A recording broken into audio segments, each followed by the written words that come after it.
में उबाल आ चुका है तो सबसे पहले तो नमक डाल देते हैं इसके अंदर और कुछ दाने चीनी के। चीनी डालने से क्या होता है कि इसका कलर बैठ जाता है, डिफॉल्ट नहीं होता है। सबसे पहले तो मूली के पत्ते डालेंगे यहाँ पे। मूली के पत्ते ही एक ऐसी सब्जी है जिसको बहुत ज्यादा पकाया जाता है क्योंकि इसके पत्ते थोड़े कड़क होते हैं। यहाँ पे कम से कम 4 से 5 मिनट इसको पकाएंगे हम।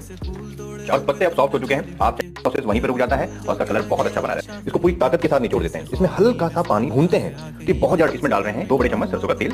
आप चाहें तो कोई दूसरे तेल में भी बना सकते हैं, लेकिन सरसों के तेल मतलब कलर कितना कम हो गया इसका, लाइट कलर हो गया इसका। 10-12 लहसुन यहाँ पे कुछ सूखी लाल मिर्च भी डालेंगे यहाँ पे, इसी से स्पाइसी होगा। और किसी इतनी बड़ी बड़ी थोड़ी खानी है, इनको थोड़ा सा बारीक करेंगे हम, तो हल्का सा पीस लेंगे इनको। फ्राइड मिर्ची और लहसुन का जबरदस्त कॉम्बिनेशन होता है ये, ट्राई करके देखना आप। हल्का ठंडा हो जाएगा तो मिर्ची आराम से सिज जाएगी। अब उसी बचे हुए तेल में हम आधा छोटा चम्मच जीरा चटकाई लेंगे और जो मूली के पत्ते और मेथी के पत्ते हमने निचोड़ के रखे थे वो यहाँ पे ऐड कर देंगे। खोल के करना है इनको, अच्छी तरह से हाथों से खोल लीजिए इनको।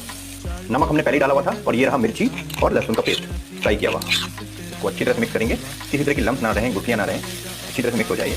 नमक हमने पहले डाल दिया था तेल में और बढ़िया सा सौटे कीजिए इसको। जब अच्छी तरह से सौटे होता है ना मिनट, कलर भी बहुत